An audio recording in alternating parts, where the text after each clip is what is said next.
The night Manhattan glowed its brightest was the night Lucas Ellison dimmed his own life without realizing it. He stepped out of the Ritz-Carlton, adjusting his cufflinks with the careless ease of a man who believed consequences were for other people. Beside him, Brooke, his hidden indulgence, pressed a kiss to his jaw before sliding into a waiting town car. Lucas smirked, checking his iPhone, confident Harper would be asleep, curled up the way she always was, these days pregnant, exhausted, dependent. He loved that word, dependent. It made everything feel safe, manageable. As he rode the elevator up to the 65th floor penthouse, Lucas rehearsed the lie he planned to tell his wife. A late meeting, traffic, maybe a broken elevator. Harper rarely questioned him now. She was too overwhelmed, too focused on the baby. She needed stability, and he needed freedom. To him, that felt like balance.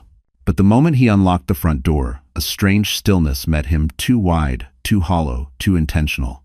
No soft glow from the hallway lamp. No hum of the air purifier Harper insisted on running at night. No faint lavender scent from her prenatal pillow spray. The silence swallowed him whole. "Harper?" he called, forcing his tone into a casual drawl. Nothing answered. Not footsteps, not a tired voice, not even an echo. A tight pulse began behind his ribs as he stepped deeper inside. The living room, meticulously curated by Harper months earlier, looked stripped, cold, depleted. Pillows gone, photos missing, drawers slightly ajar. It felt less like a home and more like the aftermath of an evacuation. He swallowed hard. No, Harper wouldn't leave. She had nowhere to go, no job, no friends close enough to call, no family. He'd made sure of that, or so he believed. But something was wrong, very wrong. He moved down the hallway, heart thudding now, until he reached the nursery door. It was open. Inside stood the crib, the only thing left in the entire room, empty except for a single envelope resting in the center. His name written in Harper's handwriting. In that instant, Lucas finally felt something he never expected. Fear. Lucas stared at the envelope resting in the crib, but he couldn't bring himself to touch it. Instead, he stepped back into the hallway, suddenly desperate to prove to himself more than anyone that this wasn't real. Harper couldn't have left, not her. Not the woman who apologized when he forgot their anniversary. Not the woman who whispered, "I'm sorry," during arguments, even when the fault was his. He stormed into the primary bedroom. The moment he opened the closet, the lie he'd been clinging to disintegrated. Her clothes gone. Her shoes gone. Even the soft blue maternity sweater she wore every morning gone. Only his side remained untouched. The imbalance looked violent. He yanked open her dresser drawers. Empty. Each one, as if she had vacuumed her existence out of the penthouse. A faint indentation on the dresser showed where her jewelry box once sat. He gave a humorless laugh. She only owned 3 pieces. He had convinced her designer jewelry was a waste when they needed to save for the baby. Meanwhile, he'd bought Brooke a diamond anklet last week at Tiffany's. He turned toward the bathroom. The mirror fog still clung faintly to its edges from Harper's last shower. It made his chest tighten unexpectedly. On her side of the sink, the counter was spotless. Her skincare bottles, prenatal vitamins, the gentle lavender cleanser she loved gone. Only his electric razor and cologne remained, cold and accusing. Lucas checked her phone charger. Missing. Her worn paperback copy of Women Who Run with the Wolves, the one she reread at night, missing. Her MacBook Air missing. She planned this. Carefully. Quietly. His phone buzzed. A text from Brooke. Had fun tonight. Don't forget we're meeting at Cartier tomorrow. He silenced the screen instantly. That message suddenly felt radioactive. He made his way to the kitchen next. The refrigerator, once filled with nutrient-packed meals Harper prepared weekly, was nearly empty. Only a half-finished bottle of sparkling water sat on the shelf. The counter, normally scattered with prenatal supplements and soft granola bars, was bare. But something caught his eye. A stack of neatly folded documents, held down by his Mont Blanc pen, one Harper wasn't supposed to know he owned, because he'd claimed it was too expensive for their budget. The papers weren't divorce forms. Not yet. They were financial statements, printed from his office accounts. Restricted access files. Files Harper should never have been able to obtain. His throat tightened. He didn't dare read further. Not now. Not alone in a house that suddenly felt hostile. A wave of panic hit him, not just emotional, but primal. Harper was pregnant, 6 months, vulnerable, fragile, a woman who needed stability. She couldn't just disappear like this. Not without help. His mind jumped to dark possibilities. Had someone taken her? Did she collapse somewhere? Had she done something extreme? His breathing grew uneven. He gripped the counter to steady himself. No. Stop. Harper wouldn't hurt herself or the baby. She was scared of escalators when she was alone. There was no way she would run off blindly into the night. Which meant something worse. Something deliberate. Something planned. Lucas forced himself back to the nursery. The crib stood like a monument of accusation. The envelope waited exactly where she'd left it, centered with precision. Harper always aligned things perfectly when she was deeply upset. He finally picked it up. His name Lucas, written in her steady handwriting. Not angry, not shaking. Calm, resolved. Done. He slid his thumb under the seal. And the moment the paper tore, he knew. Whatever was inside would destroy him. Lucas held the torn envelope as if it were something fragile, something that might explode if handled the wrong way. But instead of reading the letter, he set it down on the edge of the crib and stepped back. He suddenly needed air. Space. Something to anchor him.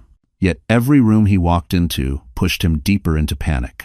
He returned to the primary bedroom one more time, searching for any sign, any clue that Harper might still come home, that this was some emotional spiral he could fix with a well-timed apology and a promise he had no intention of keeping.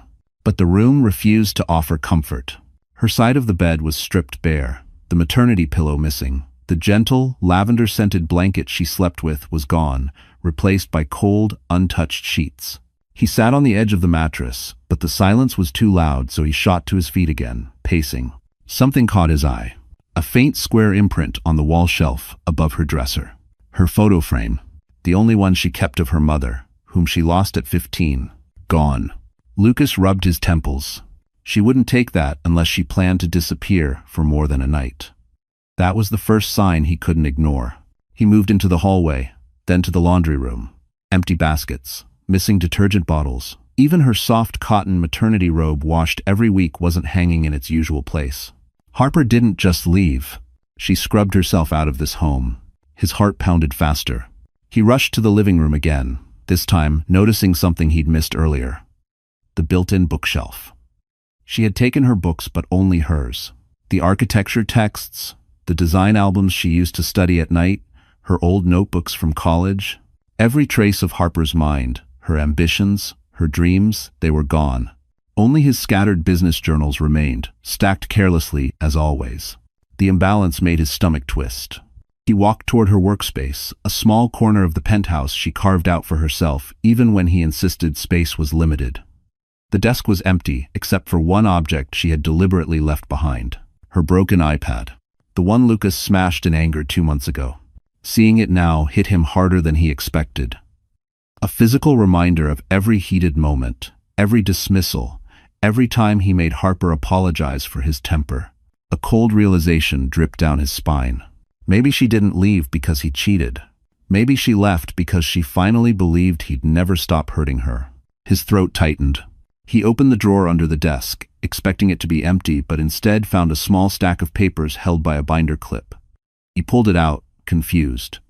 They were printouts of his text messages, calls, hotel receipts, calendar invites, all tied to Brooke. Harper had documented everything, not in anger, not in haste, but meticulously like evidence. His stomach dropped. This wasn't just a goodbye. It was an indictment. He rushed back toward the nursery, pulse thundering in his ears. His fingers trembled as he picked up the letter again. This time, he forced himself to unfold it, but the moment his eyes hit the first line, his breath stalled. It wasn't a confession. It wasn't an emotional plea. It wasn't even written for him. It was written like she expected the letter to be read by someone else. Someone with authority. Someone she trusted more than him. His vision blurred for a second, because the final sentence before the page ended read, "By the time you discover this, I will already be somewhere you can't reach, and someone will know everything you've done." Lucas's knees nearly buckled. Harper wasn't running. She was preparing to fight.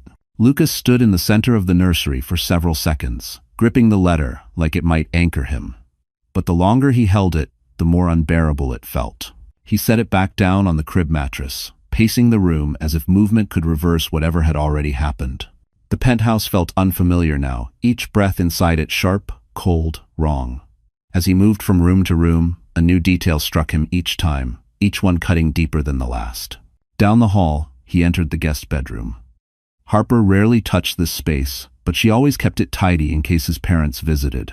Now the bed was stripped, the drawers empty, the lamp missing. She had taken it. The cheap lamp she bought during her first year in New York, a lamp she refused to throw away even when they could afford crystal chandeliers. He didn't understand why this bothered him more than the empty closet. Maybe because it wasn't valuable, it wasn't replaceable, it was sentimental, and she took it because it mattered to her, not to him. He turned toward the small storage room next. Harper kept her architectural models there, little cardboard buildings she crafted late at night while he watched financial news in the living room. They used to argue about the clutter. He'd tell her to focus on more practical things. Tonight, the room was stripped bare. Every model gone, only dust outlined where her creations once stood. The sight hit him harder than he expected. She took her dreams with her. His throat tightened. Lucas moved downstairs to the private office, his sanctuary, or what used to be. His desk drawer, always locked, was still locked. But on top of the desk sat something he hadn't left there. A small flash drive. Next to it, a sticky note in Harper's handwriting. Check your accounts. You'll understand why I left. His stomach lurched. He didn't check. Not yet. He couldn't handle two shocks in the same hour. He walked back to the living room, breath shaky. The skyline outside the floor-to-ceiling windows glittered, but even Manhattan looked colder tonight, almost mocking. Then he noticed it, something he had missed earlier. Harper's wedding ring. It sat alone on the marble coffee table. No note, no explanation, just the ring. She had never taken it off, not even when they argued, not even when he humiliated her for overreacting to the hotel charge she found last spring. Seeing it alone on the table made something inside him twist painfully. He sank onto the couch, but the space beside him felt too empty, like the cushions themselves rejected him. His mind raced, grasping for ways to undo this. He could call her, beg, promise change, cry if he had to. He pulled out his phone. No missed calls, no texts. Her number blocked. Blocked. That word hit him like a blow to the ribs. He dialed anyway. It rang once, then went straight to voicemail, not hers, but an automated system telling him the number was no longer in service. She changed her number. Harper never did anything impulsively. If she changed her number, she wasn't coming back. A sudden panic flooded him, not anger, not guilt, but fear. Real fear, not of losing her, but of losing control. He stood abruptly, unable to stay still, and marched back to the nursery. The letter waited patiently, as if it knew he'd return. Lucas picked it up again, his hands finally steady enough to open it. And as he unfolded the paper, one thought chilled him to the bone. Harper didn't just leave him, she outplayed him. Lucas unfolded the letter with the stiffness of a man preparing for impact. The paper wasn't torn or rushed. Harper's handwriting flowed across the page in neat lines, steady and heartbreakingly calm. There was no ink blotch, no trembling strokes, just clarity. Lucas, by the time you read this, I'll be somewhere safe. Somewhere you can't reach. Somewhere our child will be wanted. His breath caught. The word "our" sliced him open in a way he didn't expect. He kept reading. I didn't leave because of your affair. I left because you ended our marriage long before you ever touched her. You ended it the day you taught me I was disposable. Lucas frowned, jaw tightening. Disposable? He gave her everything. A penthouse, a comfortable life, stability. She should have been grateful. But her next line hit him harder. You stopped seeing me. You stopped hearing me. And then you stopped respecting me. The cheating was just the first thing I could prove. The first thing? What else did she think she could prove? His pulse quickened. He forced his eyes down the page. For months, I begged for small things. Your time. Your presence. Your kindness. You gave none of them.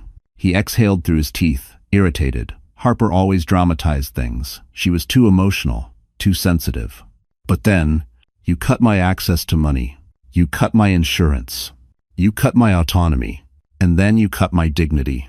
I won't let you cut our child's future. That line punched him square in the chest. Insurance? She found out? He swallowed hard, throat dry. He kept reading. I know about the accounts. I know about the transfers. I know about the lies you told your company. And I know what will happen when someone else finds out, too. Lucas froze. Transfers? Accounts? She couldn't possibly know. He had hidden everything. Password protected. Restricted folders. Private devices. No way she got access. No way she... Then his eyes found the next line. You forgot one thing, Lucas. A woman doesn't have to be powerful to be smart. She only has to be tired. And I was tired enough to pay attention. His stomach twisted violently. She knew, or at least she suspected, and suspicion alone could ruin everything. His fingers tightened around the page. I'm not asking you to change. I no longer need anything from you. Not love, not money, not forgiveness, nothing. A ringing filled his ears. He flipped to the second page with trembling hands. Someone will contact you in the next few days. Be respectful. They're helping me rebuild a life you tried to take from me. You don't get to know where I am. You don't get to know who's helping me. You don't get to know your child. Not until you become a man worthy of a father. His chest constricted painfully. He felt something, a sensation he wasn't familiar with, pressing against his ribs. Fear? Loss? Regret? He didn't know. The letter ended with one final line. This isn't revenge. This is freedom. Harper. Lucas lowered the paper slowly. The nursery around him blurred. The crib. The empty walls. The silence. Everything suddenly felt unbearably real. She wasn't just gone. She had dismantled the entire foundation of his control. Lucas staggered backward, gripping the doorframe. His voice cracked as he whispered into the empty room. Harper, what did you do? Lucas sank onto the edge of the crib, Harper's letter still trembling between his fingers. For a man who lived his life through numbers, projections, and controlled risk, nothing in this situation made sense. He wasn't losing control, no, that had already happened. This was the moment he finally noticed. He forced himself to stand. Sitting felt too vulnerable, too exposed. He needed clarity, logic, a plan. But the penthouse felt wrong now, like the walls themselves were rejecting him. Every corner seemed to echo Harper's absence. He walked into the kitchen again, pacing like a trapped animal. He opened cabinets empty. He yanked the fridge door, bare shelves, stared back at him. It was like she had peeled her life away piece by piece. Under the counter light, the financial documents she left behind drew his eye again. He didn't want to touch them, but his fingers moved before his mind approved. The printouts were in perfectly ordered stacks, labeled in her handwriting. Account 14B. Unauthorized transfers. Expense reports. Contradicting statements. Corporate card. Duplicate entries. Lucas felt a cold sweat prick his neck. This wasn't guesswork. It wasn't emotional paranoia. Harper had evidence. He slammed the papers back down, heart hammering. She couldn't legally use these, could she? They were private, confidential. She wasn't supposed to have access, but intent didn't matter. Perception did. And if the wrong person saw these, if the board saw these, his entire career could evaporate overnight. He pressed his palms to the counter, breathing through teeth. No, she wouldn't do this. But even he didn't believe that anymore. He stormed into his office. The flash drive still sat on his desk, its black casing quiet and menacing. He snatched it up and jammed it into his laptop. A folder appeared. Open me. He clicked it and froze. Inside was a video file. Time-stamped 2 weeks earlier, the thumbnail showed the nursery, dimly lit. With a shaking hand, he pressed play. Harper's voice filled the speakers soft, steady, unbearably tired. If you're hearing this, Lucas, it means I finally chose myself. He felt the air leave his lungs. The camera captured Harper sitting in the rocking chair, hands folded over her stomach. I begged you to see me, to hear me, to treat me like a partner, but you couldn't, or you wouldn't. Her voice wasn't angry. That made it worse. I didn't want to leave. I wanted a husband, a family, a home, and you made sure I had none of those. Lucas gripped the desk until his knuckles whitened. So I recorded everything. Your calls, your late-night meetings, your threats about money, not for revenge, but because people like you only understand consequences. His stomach twisted violently. The video ended with one final line before fading to black. "You taught me survival. Now you get to learn loss." 2000. Lucas closed the laptop so fast it nearly snapped. His breath shook. His chest ached. He dragged a hand through his hair, pacing the room like a man possessed. He needed answers. He needed Harper back. He needed this fixed before someone else found the truth. Before the board. Before the company. Before Brooke. He grabbed his phone, dialing Harper's number again. Straight to voicemail. Disconnected. Then, a chime. A text from an unknown number. "Mr. Ellison, we need to discuss your wife's departure. I'll be contacting you again shortly." No name. No number to call back. Lucas's heart dropped. Someone was helping her. Someone powerful. And whoever they were coming for him next. While Lucas spiraled inside the penthouse, Harper Ellison was sitting alone in a small, dimly lit corner of a quiet cafe on the outskirts of the city, far from Manhattan's glitter, far from his reach. She clutched a warm cup of decaf tea between her trembling hands, trying to calm the storm inside her chest. But the storm had lived there too long to quiet easily. Her body was exhausted. 6 months pregnant, running on fractured sleep and months of emotional strain, Harper felt every heartbeat like a bruise. But she also felt something she hadn't known in years. Air. Space. A life without walking on fragile glass. Her duffel bag sat under the table, packed with the few things she owned that he hadn't controlled. Clothes, prenatal vitamins, the maternity journal she hid behind the cleaning supplies, her broken iPad, and a folder thick with printed evidence she had collected in silence. She rubbed her stomach gently. "Baby, we're okay," she whispered, though her voice cracked on the final word. Were they? She didn't know, but she knew they were safer than they had been last night. The cafe door chimed, and Harper stiffened, instinctively pulling her hood lower. She wasn't afraid Lucas would show up. He wasn't the type to drive around searching for her. He preferred control from a distance, preferred damage delivered through finances, through words, through decisions that cornered her without ever touching her. No, she wasn't afraid of him appearing. She was afraid of what would happen when he realized she was gone. Her phone buzzed. A message from an unknown contact. "Arrived. Outside. Ready when you are." Her throat tightened. It was time. She stood, wincing from the pressure on her lower back, and stepped out into the cool night. A black sedan waited by the curb. Not flashy, not expensive, practical, safe. A man stepped out, a tall figure with graying hair, a coat that had seen years of use, not wealth. Mr. Rowan.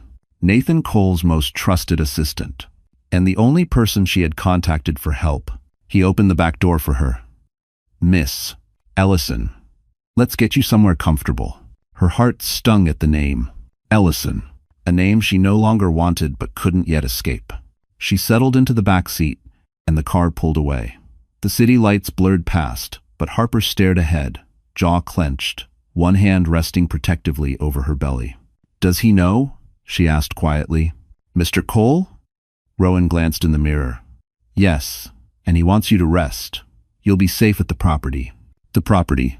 A soft way of describing a private house Nathan owned outside the city, a place no one knew about, a place Lucas couldn't trace, even with all his digital control. She exhaled shakily. "Thank you." Rowan nodded. "He said you'd say that, told me to remind you that you earned this safety. He owes you more than you realize." Harper stared out the window again, her eyes burning. She didn't want payment. She didn't want revenge. She didn't want a billionaire kneeling at her door. She wanted peace. She wanted her child to have a future that wasn't built on fear. But beneath that desire was a deeper truth, one she wasn't ready to say out loud. She wanted Lucas to finally understand what he had destroyed. She wanted the world to stop calling her fragile, dramatic, emotional. She wanted someone, anyone, to see her worth. As Manhattan disappeared behind her, Harper let her eyes drift closed. For the first time in years, she didn't fall asleep afraid. And she didn't know yet that Nathan Cole was about to change not just her safety, but her entire fate. Harper had always believed betrayal happened in one explosive moment, a confession, a caught-in-the-act scene, a dramatic unraveling. But in reality, it seeped in slowly, quietly, like water under a locked door, soaking everything before she even realized she was drowning. It started months ago, On an ordinary Tuesday. She was searching Lucas's suit jacket for a receipt, nothing unusual when a faint scent hit her. Floral. Sweet. Something expensive and unmistakably unfamiliar. Not her perfume. Not any perfume she owned. Her stomach tightened. She reached into the pocket and pulled out a room key. Ritz-Carlton. A single night, a single room, a single explanation. Her heart didn't shatter then. It simply cracked. When she confronted him that night, her voice trembling, Lucas didn't deny it. He laughed. Actually laughed. "Harper, you're pregnant, not dying. Don't turn hormonal imagination into drama." She had stood there barefoot in the kitchen, one hand on her belly, shaking not because he cheated, but because he thought she wouldn't leave, because he believed she couldn't. And that belief grew bolder. His texts became secretive. His late meetings became overnight absences. His patience thinned, his temper sharpened, his humiliation tactics increased. One night, after a doctor's appointment he forgot to attend, Harper walked into his office to ask a simple question about their insurance coverage. Lucas spun around, furious she'd interrupted a video call, and slammed her iPad to the floor. It cracked open, like something symbolic. Later that night, while picking up the pieces, she noticed something. In the reflection of the shattered screen, a notification blinked on his laptop. A bank transfer, $42,000. Categorized as consultant stipend, PR development. Except Harper knew Brooke's name was linked to that department. The transfers continued weekly. Regular, concealed, increasing. That was the moment the betrayal truly began. She didn't yell. She didn't confront him. She didn't even cry. She planned. Harper learned his passwords by watching the reflection in his glasses. She pulled files from his trash folders. She photographed receipts, captured screenshots, recorded calls, small things, quiet things, things Lucas never noticed because he no longer looked at her long enough to see anything. She hid everything inside one of the least likely places, the baby crib. Beneath the mattress, taped flat, she stored printed evidence, a flash drive and a notebook documenting every lie. And then came the night she realized she had to leave. Lucas came home late again, smelling of Brooke's perfume. Harper stood in the hallway, exhausted after a prenatal appointment she'd gone to alone. When she told him the doctor recommended she avoid stress, Lucas scoffed. "Stress?" he said. "You don't even work." "Do you know what stress is, Harper? Stress is carrying a company, not carrying a baby." She felt something inside her collapse, not her heart, not her hope, just the last piece of dignity she'd held onto. That night, she recorded her message in the nursery. She told the camera everything she couldn't tell Lucas anymore. The exhaustion, the fear, the loneliness, the truth. And then she called the only person she believed might listen, Nathan Cole. Years ago, she saved his entire penthouse renovation when the project manager quit. She never charged him for overtime. He never forgot. When he answered, his voice was gentle. "Harper, what's wrong?" She broke for the first time in months. By sunrise, everything would be in motion. Her escape, her rebirth, her fight. The betrayal wasn't the moment she found out Lucas cheated. It was every moment afterward when he expected her to stay. 3 days before she vanished, Harper Ellison sat alone at the small marble kitchen island, the one Lucas insisted on installing because it photographed well. The penthouse was dark except for the glow of her battered MacBook Air, the only device Lucas hadn't bothered to track because he assumed she was too naive to use it for anything important. Outside, Manhattan glittered like a life she no longer belonged to. Her tea had gone cold. Her hands were shaking. Her baby kept shifting gently, as if sensing her unrest. It was 3:17 a.m. when she finally opened a new email draft. The cursor blinked at her, soft and patient, waiting for courage she wasn't sure she had. She typed one name, Nathan Cole. Her throat tightened. She hadn't spoken to him in nearly 4 years. Back when she worked as an interior architect, Harper had saved one of his hotel renovation projects after a disastrous contractor walkout. She put in 80 hours in 5 days. He thanked her quietly, paid her generously, told her she had an eye for design that could build empires. Then she married Lucas, and the rest of her life shrank. Now, shaking but determined, Harper began typing. "Nathan, I know this is unexpected. I wouldn't reach out if it weren't urgent. I need help more than I've ever needed it. And there's no one else I can trust. Her breath caught. She hesitated but kept typing. I'm leaving Lucas. I have evidence he may use against me, or worse, evidence that could destroy him if it reaches the wrong hands. I don't want revenge. I just want to survive. I'm pregnant, and I'm scared. If you can help me disappear for a while, I would be grateful in ways I cannot express. Harper. When she hit send, a tremor ran through her. It wasn't fear. It was release. Minutes later, she closed the laptop and pressed both hands against her face, shoulders shaking from months of suppressed emotion. She hadn't cried in front of Lucas in years. He called tears a manipulation tool. But tonight, in the quiet of the penthouse, she let herself break. She didn't know Nathan would respond. She didn't expect him to. So when her phone buzzed at 3:26 a.m., she nearly dropped it. Nathan Cole, where are you? Tell me the truth. I'll take care of the rest. Her breath stuttered. Another message followed. I'm sending someone I trust. Pack what matters. Leave everything else. Harper stared at the messages, hands trembling so violently she had to set the phone down. Relief hit her with such force it almost hurt. Someone believed her. Someone cared enough to act immediately. Someone finally saw her. She whispered into the empty kitchen, "Thank you." It sevened. For the next hour, she moved through the penthouse in silence, packing her life with careful precision. Each item she chose felt like reclaiming a piece of herself. Her prenatal journal, her sketchbook of designs she never showed Lucas, the ultrasound photo he forgot to attend the appointment for, the comfortable shoes she bought with her first paycheck years ago. Every item held meaning. Every item was hers, not his. By sunrise, 2 bags sat by the door. The crib held her letter. The flash drive was hidden exactly where only Lucas would eventually find it. She walked through each room one last time, not for nostalgia, but for closure. She wasn't escaping. She was ending something. At 5:41 a.m., the doorbell chimed once.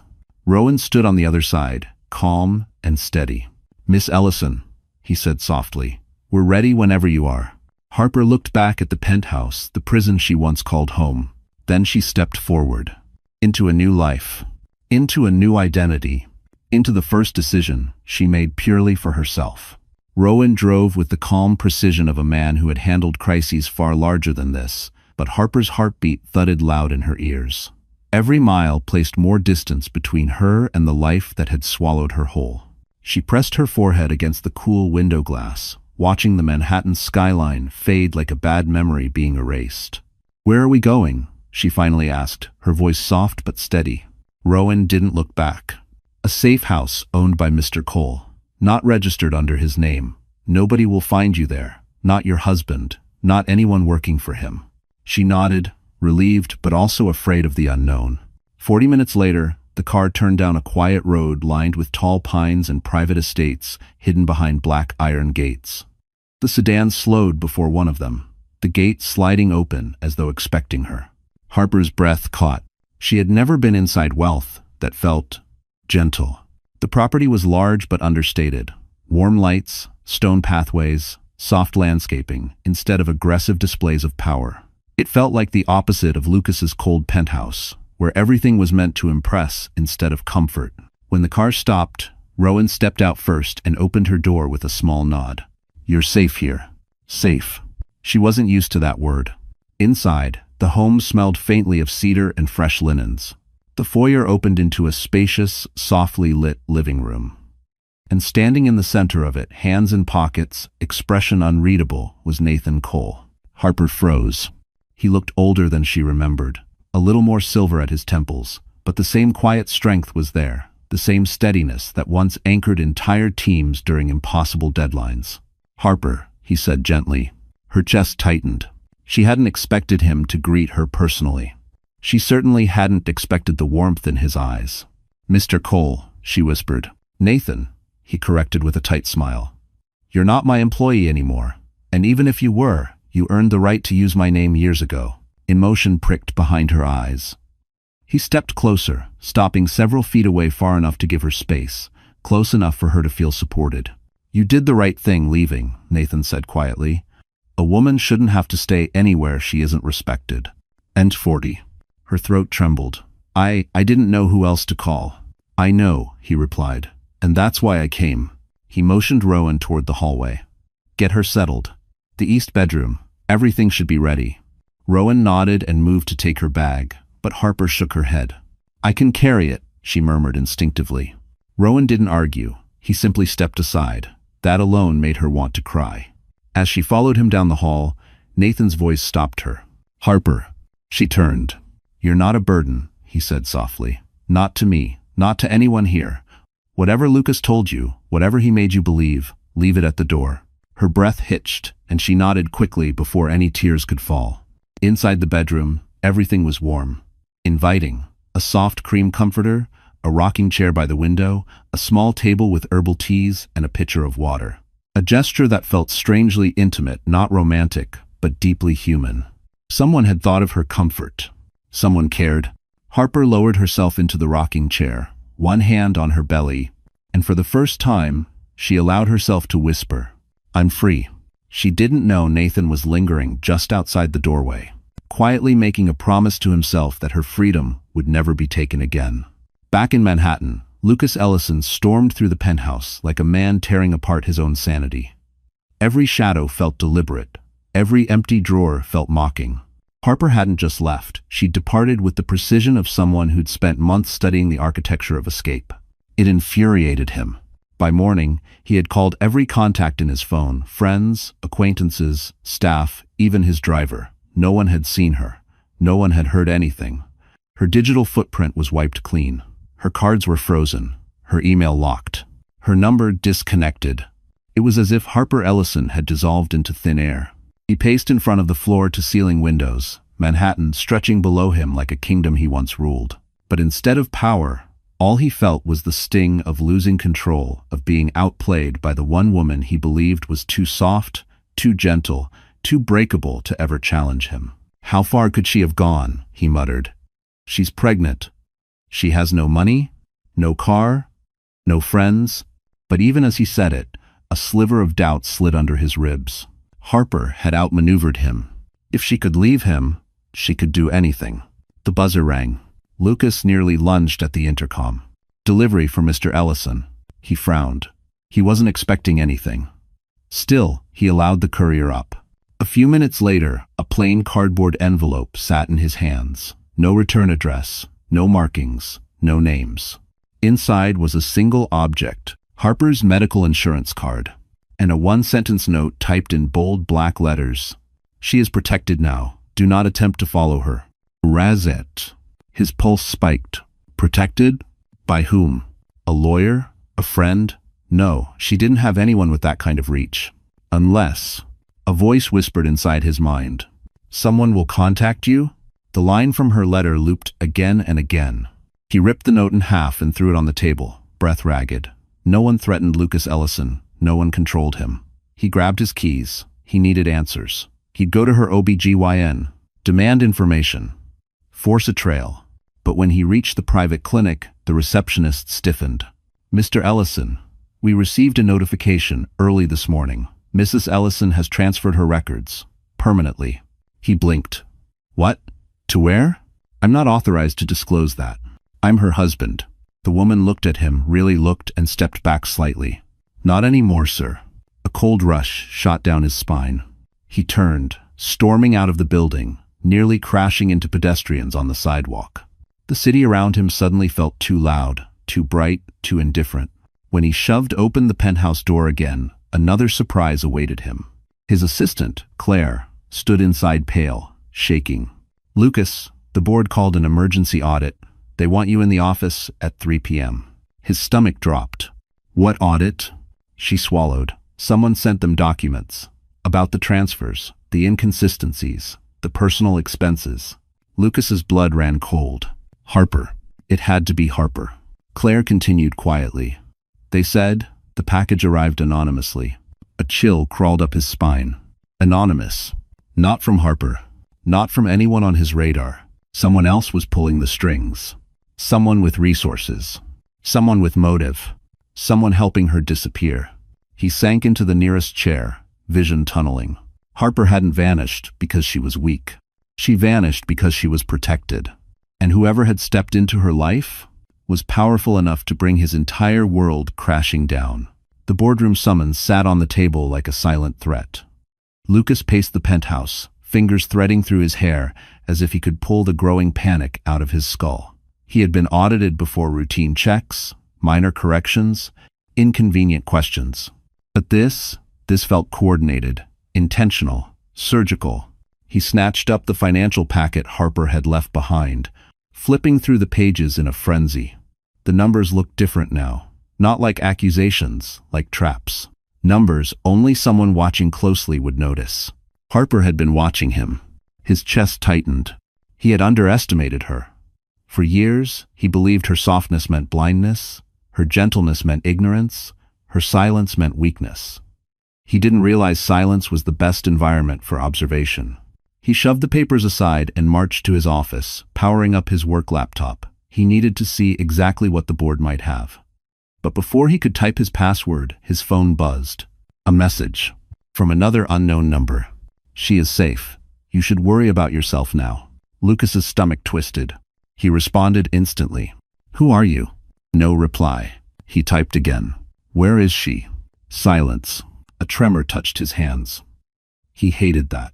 He wasn't a man who trembled, but everything around him was slipping like sand through his fingers. He stood up abruptly, nearly knocking over his chair, and paced the office. He grabbed his suit jacket. "Fine," he muttered. "If she wants war, she picked the wrong man." But even he knew this wasn't Harper's war. This was something bigger. When he arrived at his office tower on Park Avenue, he felt the shift in the air the moment he stepped through the glass doors. The receptionist avoided his eyes. His assistant whispered nervously to another employee. Two executives passed him without greeting. Something was wrong. Claire hurried up beside him. "Lucas, the audit team. They're not from your company." He stopped walking. "What does that mean?" "They're external, brought in overnight, very high level." Her voice shook. "This is serious." He felt his pulse spike. Serious wasn't a word Claire used lightly. The audit team sat in the conference room. 3 men, 2 women, laptops open, badges displayed. Government-backed. Not internal investigators. Not corporate. Bigger. Much bigger. Mr. Ellison, the lead auditor, nodded. "Sit down." He forced his expression neutral and took a seat. "Several discrepancies were flagged in your expense reports," the auditor began. "Hotel stays, unexplained transfers, duplicate invoices, personal expenditures under corporate accounts. I have 4. Lucas kept his jaw clenched. "I can explain." "You don't need to explain yet," the auditor cut in. "We've been provided documentation by an external party. Very detailed documentation." His heart hammered. "An external party?" he repeated slowly. The auditor clicked a remote, and a series of screenshots appeared on the screen. Bank transfers, credit card records, calendar logs, all the things Harper had collected. Lucas's mouth went dry. "We want to understand how these documents were obtained," the auditor said, "and why they appear to be accurate." He swallowed hard. "May I ask," he forced out, "who sent this material to you?" The auditor studied him, expression unreadable. "They requested anonymity. But they seem to know you very well." A cold weight dropped into Lucas's stomach. This wasn't Harper. She didn't have this kind of reach. This level of strategic pressure. Someone else was behind this. Someone protecting her. Someone powerful enough to pull federal-level auditors into his life within hours. For the first time since the nightmare began, Lucas felt something he had never allowed himself to feel. Helpless. He had no leverage. No control. No idea who was orchestrating this downfall. But one truth became painfully clear as the auditors waited for his answer. Harper wasn't the victim anymore. She was the catalyst. And Lucas was the man finally paying the price. While Lucas sat under fluorescent lights being dismantled by auditors, Harper Ellison opened her eyes in a room filled with morning calm. Soft gold sunlight filtered through sheer curtains, warming the edges of the cream comforter draped over her legs. For a moment, she didn't remember where she was. For a moment, her body forgot to fear. Then the realization settled gently. She was safe. Not controlled. Not monitored. Not diminished. Safe. Her hand instinctively slid to her belly. The baby kicked lightly, as if agreeing. The door opened slowly and Rowan stepped inside, carrying a tray. "Good morning, Miss Ellison." "I brought breakfast." Doctor approved. She blinked. You have a doctor here? Of course, Rowan replied calmly. Mr. Cole arranged a private physician to visit twice a week, and a therapist, if you want one. There's also a prenatal yoga instructor available. Harper laughed softly, surprised at the sound coming from her own mouth. I don't need all that. Example. Rowan gave her a gentle look. You deserve all that. Her throat tightened. Deserve. It wasn't a word she associated with herself. Not anymore. After eating, Harper walked through the house with slow, cautious steps. Everything felt thoughtfully placed: fresh flowers, clean linens, sunlight falling across wood floors in soft patterns. It was the opposite of Lucas's penthouse, where perfection was designed for photographs, not for living. Here, nothing demanded, nothing criticized, nothing judged. In the living room, she found a small shelf containing books Nathan must have chosen himself. Atomic Habits, The Subtle Art of Not Giving Effect *, Women Who Run with the Wolves, and a few design journals. Her eyes lingered on the last one. She hadn't touched a design book in years, not since Lucas told her her little hobby couldn't pay rent. She reached out and traced the spine with her fingertips, a small ache blooming in her chest. Do you still design? A quiet voice asked behind her. She spun around, startled. Nathan stood in the doorway, hands in pockets, posture relaxed. He wasn't wearing a suit today, only a soft gray sweater and dark jeans. Even dressed down, he carried that same unspoken authority, the kind that came from real confidence, not performance. Harper shook her head. Not anymore. He stepped farther into the room.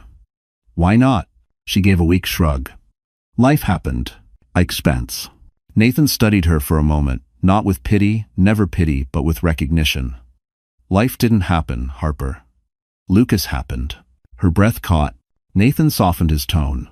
You were talented. Still are. Some people spend a decade trying to see the world the way you naturally do. Her voice trembled. Lucas said I wasn't practical. Lucas says whatever keeps him in control, Nathan replied firmly. That doesn't make it true. His certainty unsettled her. Not because it frightened her, but because she wasn't used to being believed. Nathan glanced toward her belly. You're building a life now, not just for your child, for yourself. And when you're ready, I'd like to give you a space to design again. No pressure, no deadlines, just permission. Tears burned behind her eyes. Why are you doing all this for me? Nathan hesitated, then spoke with quiet sincerity. Because when everyone else treated me like a failure, you didn't. You didn't demand anything, you just helped. And I don't forget people like that. Harper lowered her gaze, overwhelmed. Rest today, Nathan added gently. Tomorrow we talk next steps, but for now, breathe. When he left, Harper sank onto the couch. Her heart felt heavy and light at the same time. For the first time in years, the future wasn't a threat. It was a door, and she was finally allowed to open it. 3 weeks after Harper disappeared from Manhattan, Lucas Ellison walked into the 47th floor boardroom of Ellison Caldwell Developments with the swagger of a man determined to reclaim his narrative. He wore his sharpest suit, adjusted his tie, and practiced a confident smirk in the mirrored elevator doors. Today was the day he would prove the audit was nothing but a misunderstanding. He would charm the room, spin the numbers, regain control. But the moment he stepped inside, something felt wrong. Terribly wrong. The board members were already seated too early, too composed, too silent. Their faces were unreadable. And at the head of the table sat a man Lucas did not expect. Nathan Cole. Lucas froze mid-step. Nathan stood, buttoning his jacket with controlled ease, the kind of ease reserved for men who never lost. Mr. Ellison. Lucas blinked, disoriented. Nathan? What are you doing here? I was invited, Nathan replied calmly. Your board reached out when financial irregularities surfaced. They wanted an external consultant for restructuring. That word restructuring made Lucas's skin crawl. Nathan didn't sit down yet. He stepped aside slightly, giving Lucas a clear view of the presentation screen behind him. The first slide stopped Lucas's breath. Project lead. Ellison Caldwell Renovation Initiative. Architectural director. Harper Ellison. A ringing filled Lucas's ears. No, he whispered. No, she can't. That's impossible. Nathan tilted his head. Your wife is exceptionally talented. When the board reviewed her past work and what she quietly submitted last week, they were impressed. Submitted? Lucas snapped. She hasn't worked in years. She has no authority to. She has more authority than you think, Nathan interrupted, voice low but firm. Especially after what she gave them. Lucas knew what he meant. The evidence, the transfers, the documentation she'd collected with terrifying precision. The board chair cleared his throat. Mr. Ellison, we reviewed the files your wife provided. They contain serious violations of company policy and fiduciary responsibility. Lucas's stomach twisted. You're believing her over me? No, the chair corrected calmly. We're believing the numbers. Nathan stepped closer, his voice lowering just enough for Lucas to feel cornered. This meeting isn't about your marriage. It's about your misconduct. Lucas's jaw tightened. Where is she? Nathan's expression didn't change. Somewhere you'll never harm her again. Harm? Lucas scoffed. She's dramatic, emotional. She probably manipulated. Nathan leaned in slightly. Harper didn't manipulate anything. She survived you. The room went still. Lucas's hands curled into fists. He scanned the boardroom, searching for an ally, anyone but every face was cold, observing him like a specimen under a microscope. Then the door opened, quietly, softly, and Harper walked in. Lucas felt the ground tilt beneath him. She looked different. Not fragile, not tense, but steady, present, alive. Her maternity dress flowed gently, her posture straight, her eyes no longer clouded with fear. She didn't look at Lucas first. She looked at Nathan. He gave her a small nod of reassurance. Only then did she face her husband. Lucas's voice cracked. Harper, what are you doing here? She stepped to the table, placing a folder down with quiet confidence. Finishing what you started. Her voice didn't tremble. I didn't come to ruin you, Lucas. You did that yourself. A beat. I'm here so they understand the truth clearly. Lucas stared at her, this woman he never believed could stand against him. This wasn't the wife he left behind. This was someone rebuilt. Someone unbreakable. Harper slid the folder toward the board. These are the finalized designs for the restructuring project. I'll be overseeing it moving forward. Lucas felt heat rush to his face. You can't replace me. Nathan finally sat down. They already have. Allo. Lucas's world collapsed in slow motion. And Harper, standing in front of the room he once commanded, understood. This was the moment power shifted forever. For most of his life, Lucas Ellison had believed rooms bowed to him. Boardrooms, penthouses, luxury hotel suites, they all bent beneath his confidence, his ambition, his name. But in this room, in front of these faces, he felt something he had never encountered so completely. Irrelevance. Harper stood at the head of the table, her presence steady, controlled, almost serene. She hadn't raised her voice once. She hadn't directed anger at him. That somehow made everything worse. Her calmness was a verdict in itself. Harper, Lucas said again, desperate now, you don't understand what you're doing. You're not qualified to. She looked at him, and for the first time in their marriage, her eyes carried nothing for him. No affection, no fear, no longing. Not even hate, just clarity. I understand more than you think, she replied softly. I understand what you risked, what you hid, and what you sacrificed to protect your ego. The board murmured. Nathan remained silent, watching Lucas with the quiet patience of a man witnessing predictable consequences. Lucas stepped forward, voice cracking. You're being manipulated. He's filling your head with. Harper cut him off. No one is manipulating me. Her voice was soft, but final. I left because you already chose someone else long before you ever met her. Lucas opened his mouth, but no words formed.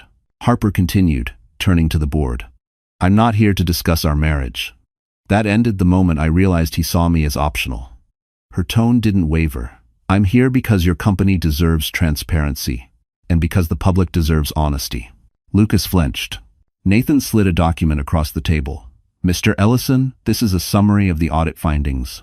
You will have an opportunity to respond. Lucas snapped the folder open, scanning the first page, and his vision swam. Unauthorized transfers, misuse of corporate funds, conflict of interest violations, false reporting. Each bullet point was a nail in the coffin he didn't know he'd climbed into. This is exaggerated, he whispered. It's documented, Nathan replied calmly. Lucas looked at Harper, desperate once more. You did this to me? No, she said quietly. You did this. I simply stopped protecting you. The words hit harder than any accusation. Because deep down, he knew they were true. Panic clawed at his throat. He turned to the board. Listen, I can fix this. We don't need outside consultants. We don't need her involved. She's emotional. A board member cleared his throat sharply. Enough. Your wife has demonstrated more professionalism in 1 week than you have in months. Heat rushed up Lucas's neck. Nathan leaned back, arms folded. You still have the chance to act like a leader, Mr. Ellison. Or you can keep proving why she left. Lucas's chest heaved. She left because she's unstable. No. Nathan spoke calmly, but his voice landed with weight. She left because she finally realized her life was worth more than surviving yours. Silence fell over the room. Harper didn't look triumphant. She didn't smirk. She didn't revel. She simply existed in her truth, unshaken. Lucas felt the power shift like a physical force. All the authority he once commanded was now absorbed by two people standing across from him, one who had rebuilt herself, and one who had chosen to stand beside her. He stared at Harper, unable to breathe. So this is it? You're really done? Harper's expression softened, not with love, but with release. Yes, Lucas, I'm done. I stopped waiting for you to change. I stopped shrinking so you could feel bigger. She took a small step back, sealing the moment. And I stopped being afraid. There is forsted. Those words echoed off every wall. Lucas finally understood. He hadn't just lost her. He had lost the only version of himself who felt untouchable. And she was never coming back. Lucas Ellison left the boardroom furious, humiliated, and trembling beneath the weight of something he'd never carried before. Consequences.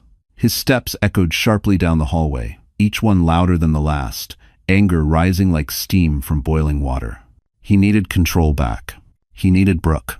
He needed someone, anyone, to remind him he still had power.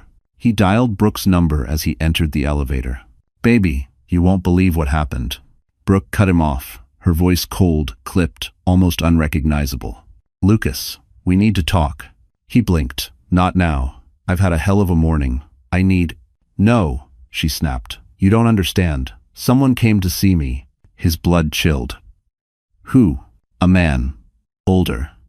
Said his name was Rowan. Her breath shook. He knew everything, Lucas. About us, about the money, about the transfers. He said your company is being audited, and he told me, she faltered. He told me to distance myself from you before things get worse.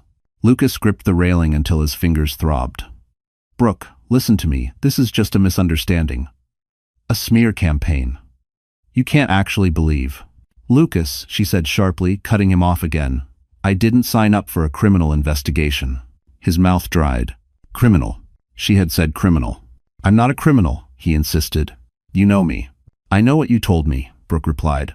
But today someone showed me documents with your signature all over them. Transfers into my account. Do you have any idea what that makes me look like? Like someone I cared about. Lucas snapped. No, Brooke corrected. Like someone you used. Silence punched through the line. Brooke inhaled, shaky and controlled. I'm done, Lucas. I deleted everything. Don't contact me again. If forange, informas. Brooke, wait. But the line went dead. For the first time in years, Lucas staggered. He leaned against the elevator wall, chest heaving, humiliation pouring into him like ice water. Brooke had abandoned him. The board had turned on him. Harper, fragile, quiet. Harper had orchestrated the fall of everything he thought he controlled. A dull ringing filled his ears. He needed a drink. He needed a plan. He needed revenge. But what he really needed was a new ally, and he had none left. At the safe house, Harper sat at the breakfast table, reviewing project notes Nathan had provided. The soft hum of the kettle filled the quiet room. She felt calm, grounded, like a version of herself she barely remembered. Rowan entered with a small folder. Update from Manhattan? Harper nodded, bracing herself. Tell me. Rowan set the folder down gently. The board has removed Lucas from all financial oversight, effective immediately. Her breath came out slow, steady, not triumphant, just relieved. He's also been placed under temporary suspension, Rowan added. And the woman he was involved with, she's no longer in the picture. Harper blinked. Brooke left him? Yes. A strange mixture of emotions washed over her sadness.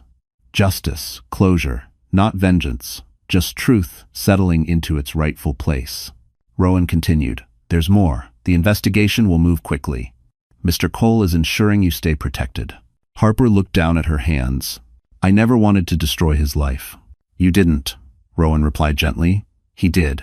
She swallowed, her throat tightening. "Harper," Rowan said softly, "men like Lucas believe silence means weakness. You proved silence can also mean gathering strength." Her lashes lowered. "Is he okay?" Rowan paused. "He's unraveling." Harper closed her eyes. It wasn't joy she felt. It wasn't triumph. It was release. For the first time in years, Lucas was facing his own reflection. And she didn't have to carry the weight of it anymore. Lucas Ellison had spent years sculpting his image into something immaculate, tailored suits, flawless spreadsheets, the illusion of discipline and brilliance. But that afternoon, as he stepped back inside his penthouse after the board meeting, something felt undeniably different. The silence didn't respect him anymore. It mocked him. His phone buzzed. A message from Claire. "Effective immediately, the board has frozen your company accounts. IT is removing your login access." Lucas's chest tightened. He dialed her instantly. "Claire, what the hell is going on? Frozen accounts? Who authorized this?" "Lucas." Her voice trembled. "The board. They've also voted to initiate termination proceedings. It's official." "Termination? You can't be serious." "One lieutenant." But she hung up, not abruptly, not rudely, just with the exhaustion of someone who no longer owed him loyalty. Lucas stared at his dark phone screen, breathing unevenly. Everything was slipping. He stumbled toward the bar cart, pouring whiskey with shaking hands. The glass clinked against the counter. He never trembled like this. Never. But the world had tilted, and he was losing his balance. He reached for the remote, needing noise, something to drown out the truth, but the penthouse speakers chimed with a notification. "Your access to the system has been revoked." He let out a strangled sound, half fury, half disbelief. He had built this life, this penthouse, this power, and now it was dissolving faster than he could process. He downed the whiskey, then another, and another. But even alcohol couldn't blur the anxiety clawing inside his chest. He staggered to his desk, powering on his personal laptop. If he could just move some money, hide some files, regain control. The screen flashed red. Account locked. Access revoked. He slammed the laptop shut with a roar. "Harper," he hissed through clenched teeth. "What did you do to me?" But even his anger sounded hollow. Because deep down, he knew. Harper didn't tear his career apart. She simply exposed the wreckage he'd built himself. He paced the room, tugging at his tie until it nearly ripped. He tried calling Brooke again. Straight to voicemail. He tried calling old colleagues. No answer. He tried calling his father. Declined. Every door that once opened for him now slammed shut. Finally, he sank onto the edge of the sofa, gripping his head. His breathing grew shallow, frantic. The room spun around him. He wasn't in control anymore. He wasn't admired. He wasn't feared. He was alone. A sharp knock jolted him upright. He stumbled to the door, half expecting police, half expecting auditors, half expecting he didn't know. When he opened it, a building manager stood there, accompanied by a uniformed security guard. "Mr. Ellison," the manager said carefully, "I'm afraid corporate has instructed us to notify you. Your housing stipend has been suspended. The penthouse is no longer under your lease." Lucas blinked, uncomprehending. "What? You can't evict me. This is my home." End quote. "I'm sorry, sir. You have 72 hours to vacate." The papers were handed to him. Legal, stamped, final. He stared at them, unable to breathe. His job gone. His reputation poisoned. His mistress gone. His wife gone. His child lost to him. Now even his home, a symbol of his power, was ripped away. The manager added quietly, "You should call someone, Mr. Ellison." Lucas laughed, sharp, cold, broken. "There's no one left to call." 8. He shut the door slowly, leaning his back against it, sinking to the floor as the truth finally crushed him. For the first time in his life, Lucas Ellison understood what it meant to be powerless. And he had no one to blame but himself. The morning Harper went into labor arrived quietly, no dramatic pain, no panic, just a soft tightening in her abdomen, While she sat near the window of the safe house, sketching designs for a boutique hotel Nathan had invited her to collaborate on. She paused, one hand drifting to her belly, another tightening. "This one's stronger." She inhaled slowly. "Okay, little one, I hear you." Rowan found her minutes later, pale but calm, and immediately called the private physician. Within half an hour, the quiet estate transformed into a soft flurry of movement. Medical bags, warm towels, murmured instructions, but none of it felt frightening. For the first time in her pregnancy, Harper was surrounded not by scrutiny, but by care. Nathan arrived just as the contractions strengthened. He stood in the doorway for a long moment, worry flickering across his composed expression. "Harper," he said gently, "you're sure you don't want to go to the hospital?" She shook her head.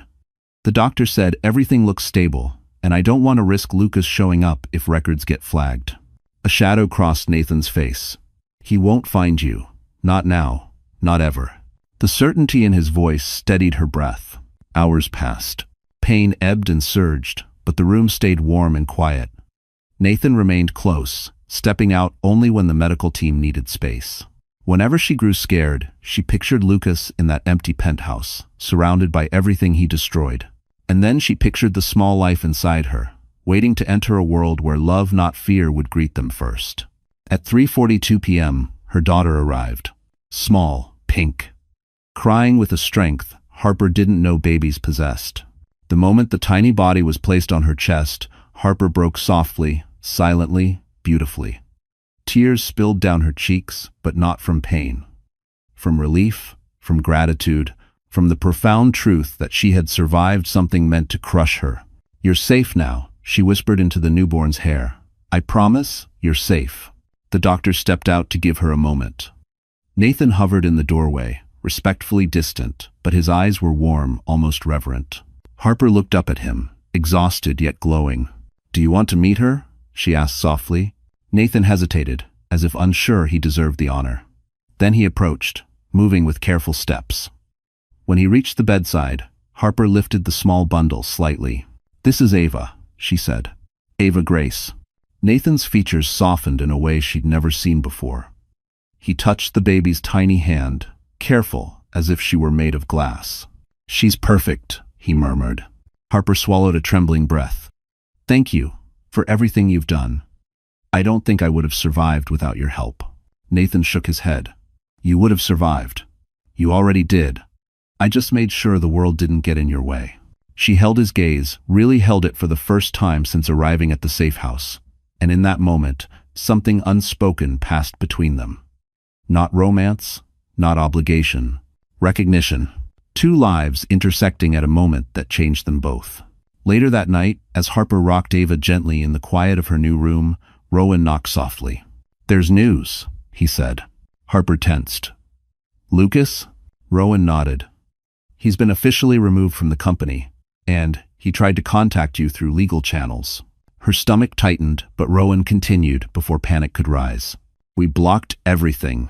You owe him nothing." Harper exhaled slowly. Ava shifted in her arms, peaceful. She looked down at her daughter and smiled softly. For the first time in her life, Harper wasn't living in reaction to Lucas's choices. She was living in honor of her own. Lucas Ellison sat alone on a park bench overlooking the East River, the wind cutting through his thin jacket. A month ago, he would have worn cashmere, designer wool, something that announced his status before he even spoke. Today, he wore whatever he'd managed to grab from the penthouse before security escorted him out. The city that once bowed for him now moved around him without noticing he existed. His phone, now paid on a prepaid plan, buzzed. A notification from an unknown number flashed on the cracked screen. "Your daughter has been born. She is healthy. You are not needed." No signature. No kindness. Just a fact, delivered with surgical precision. Lucas's breath tightened. A daughter. He hadn't even known the gender. He had missed the birth. Missed everything. He typed back with shaking fingers. "Where is Harper? I need to see her. Please." The reply arrived instantly. "You've lost that privilege. Accept it." A privilege, not a right. The word hollowed him out. He leaned forward, elbows on his knees, hands gripping his skull. He didn't cry. Lucas Ellison didn't cry, but something in him trembled like a dam about to break. A stranger passed by, glancing at him briefly with mild pity. Lucas hated that even more than the silence. He pulled Harper's last letter from his pocket, the one he'd reread until the edges softened. Every line cut deeper, the more he accepted what it really was. Not anger, not revenge. Truth. A truth he had refused to see until it flattened him. You stopped respecting me. You made me small. You taught me survival. Now you learn loss. Wisey. At the time, he'd dismissed her words as dramatic. Now they felt like prophecy. His phone buzzed again. This time, the message felt colder.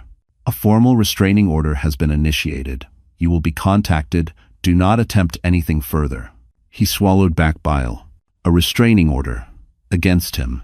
The man who once believed he controlled every avenue of Harper's life now couldn't legally stand within 500 feet of her. He squeezed his eyes shut. Everything he touched was slipping away. His job, his money, his penthouse, his reputation. And Harper, who once whispered, "I love you," into his chest, now had him legally barred from her world. His world. He deserved it. He knew that now. But knowing the truth didn't soften the blow, it sharpened it. Across the quiet estate, Harper held Ava close as she rocked gently in the nursery Nathan had prepared. The walls were soft ivory, the curtains pale, gray colors chosen not to impress but to soothe. It felt nothing like the cold, curated nursery Lucas once forced her to design for social media. Rowan stepped inside quietly. "Harper, there's an update." She stiffened. "Lucas?" "Yes." Rowan paused, compassionate but firm. "He tried to contact you. Repeatedly. We filed the restraining order."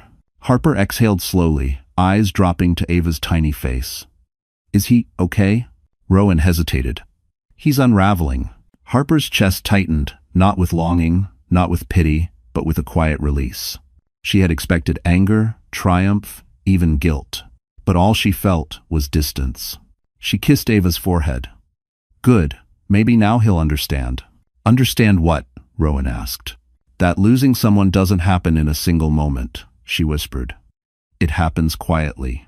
The same way he lost me." She rocked Ava gently, the baby's breath soft and steady against her collarbone. Nathan appeared in the doorway then, watching mother and child with a quiet reverence that made Harper's heart throb with unexpected warmth. She wasn't just safe. She wasn't just free. She was building something new, something that didn't depend on anyone's approval. And Lucas? He was finally facing the truth he had avoided all his life. Some losses cannot be undone. Some consequences cannot be outsmarted. And some women do not return. 2 months after Ava's birth, the safe house had grown into something Harper never expected. A home. Not the kind defined by square footage or shimmering penthouse windows, but the kind built from softness, morning sunlight drifting through curtains. Rowan's steady presence, and the quiet hum of safety surrounding every room. But the biggest change was Nathan. He visited often not out of obligation, but with genuine intention. Each time he arrived, he brought something thoughtful. A set of drafting pencils, a soft blanket for Ava, architectural magazines she hadn't read in years. Small gestures, never intrusive, always gentle. On this particular morning, Harper found him in the sunroom, reviewing blueprints for the hotel project she'd secretly started sketching ideas for. Ava slept peacefully in a bassinet nearby, her tiny fists curled like blossoms. "You're early," Harper said softly as she approached. Nathan looked up, offering a quiet smile. "Your sketches are brilliant. I couldn't put them down." Her cheeks warmed. "You don't have to flatter me." "I don't," he replied. "I say what's true." She looked down, overwhelmed by emotions she wasn't ready to name. She hadn't healed completely. She wasn't sure she ever would. But Nathan's presence didn't demand healing. He simply made space for it. He gestured toward the chair opposite him. "Sit. I want to discuss something important." "It's not Ava." Her stomach tightened, not in fear, but anticipation. Nathan folded his hands. "I've been thinking about the future of the project, and your role in it." "My role?" Harper echoed. He nodded. "You have vision. And the ability to lead quietly, gracefully. I want you as head designer. Officially." The breath left her lungs. "Nathan, I haven't worked in years." "You've worked more than you give yourself credit for," he said gently. You survived something heavy, and you still create beauty. That's leadership, Harper. Her eyes stung. He leaned slightly forward. This isn't charity, this is recognition. Tears gathered in her lashes. I never thought I'd get a second chance. Not after everything I let happen. Nathan's voice softened. You didn't let anything happen. You lived through it. She wiped her cheeks. Thank you. He hesitated, an uncharacteristic pause for a man who rarely faltered. There's more. Harper's heart fluttered. Nathan continued, I know you're still healing. I'm not asking anything of you that you're not ready for, but I want you to know something. Her breath caught. You and your daughter, he said quietly, have a place here. Not temporarily, not conditionally. A real place. The words wrapped around her like warmth. She blinked rapidly. Nathan, I don't know what to say. You don't need to say anything, he murmured. Just live. Just breathe. Let your life be yours again. If your stomach. Ava stirred in her bassinet, and Harper instinctively lifted her, cradling the baby to her chest. Nathan watched with an expression Harper couldn't quite read, something tender, something protective. She felt her heart shift. Not toward romance, not yet, but toward trust, toward possibility, toward a future no longer defined by survival. Harper, Nathan said softly, when you're ready, I'd like to talk about what comes next. For all three of us. Her lips parted in surprise. Nathan, not today, he added quickly. Today is just a beginning. Harper looked down at Ava, then back at Nathan. For the first time, she didn't feel broken. She felt chosen, not owned, not controlled. Chosen. A future with dignity. A future with direction. A future she could shape with her own hands. And somewhere far away, in a cramped apartment he never wanted, Lucas Ellison had no idea. The woman he tried to bury was rising. 6 months after Harper Ellison walked out of the penthouse she once feared, her life looked nothing like the wreckage she escaped. The safe house had become a real home. The architectural project she led with Nathan was gaining recognition in industry circles. Ava was thriving, smiling, giggling, grasping her mother's fingers with surprising strength. And Harper, she had become someone she barely recognized. Not the silent woman who begged for scraps of affection. Not the shadow who apologized for taking up space. She was present, steady, rebuilt from the inside out.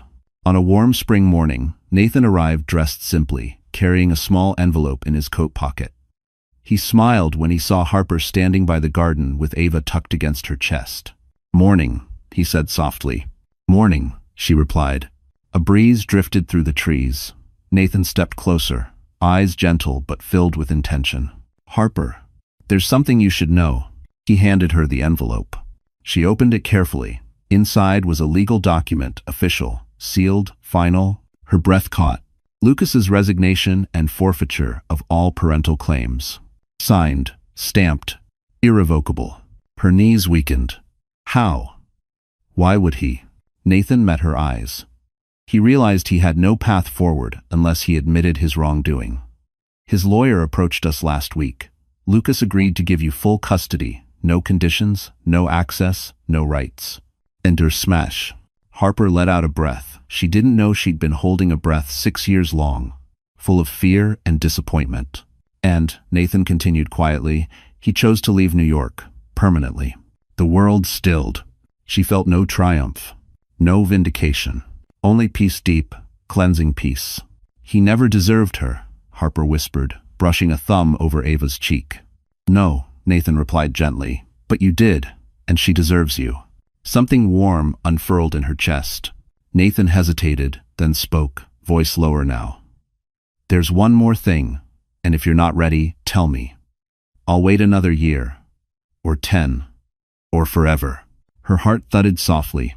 Harper, he said, you and Ava have become part of my life, not by accident, not by obligation, because I choose you, both of you. He swallowed. If you're open to it, I'd like to build something real. Together. Tears welled in her eyes. She wasn't afraid of him. She wasn't shrinking. She wasn't begging. She was choosing. Nathan, I don't know if I can be what someone expects. I don't expect, he said gently. I respect. Her tears slipped free. She reached out, placing her hand over his. Then yes, she whispered, Let's choose each other. Carefully, slowly, but fully. For the first time since she left Lucas, her heart felt whole.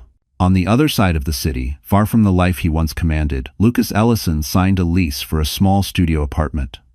No view, no prestige. Just four walls and the echo of choices he could no longer outrun. He stared at the final custody papers again. He had lost everything. Not because Harper destroyed him, but because he never valued what he had. And as he placed the pen down, he knew with crushing clarity. This was the life he earned. Months later, in a sunlit garden, Harper married Nathan in a small ceremony with only a few close friends. Not extravagant, not performative, beautiful in its simplicity. Nathan held Ava during the vows. Harper laughed, really laughed for the first time in years. This wasn't revenge. This wasn't escape. This was healing. A life rebuilt. A love chosen. A future deserved. And when Harper took Nathan's hand, she knew the truth. She did not just survive her past. She transcended it. So, our story has come to an end. And if you're still here, my friend, sitting with me in this moment, then something in Harper's journey must have touched your heart in its own quiet way. Maybe it reminded you of your own strength. Maybe it whispered a truth you've been avoiding. Or maybe, like Marcus Aurelius once wrote, you have power over your mind, not outside events. Realize this, and you will find strength. Harper's story teaches us that healing isn't loud, freedom isn't dramatic, and dignity isn't something anyone can give you. It's something you reclaim when you finally choose yourself. Life will break you, yes, but as the Stoics believed, what breaks you also reveals you. And sometimes, the most painful endings become the most honest beginnings. If this story made you feel seen, understood, or just a little less alone, then stay with us. Like this video, share it with someone who might need it, and don't forget to subscribe. Your presence here matters more than you know, and maybe, just maybe, this is the first step in your own healing.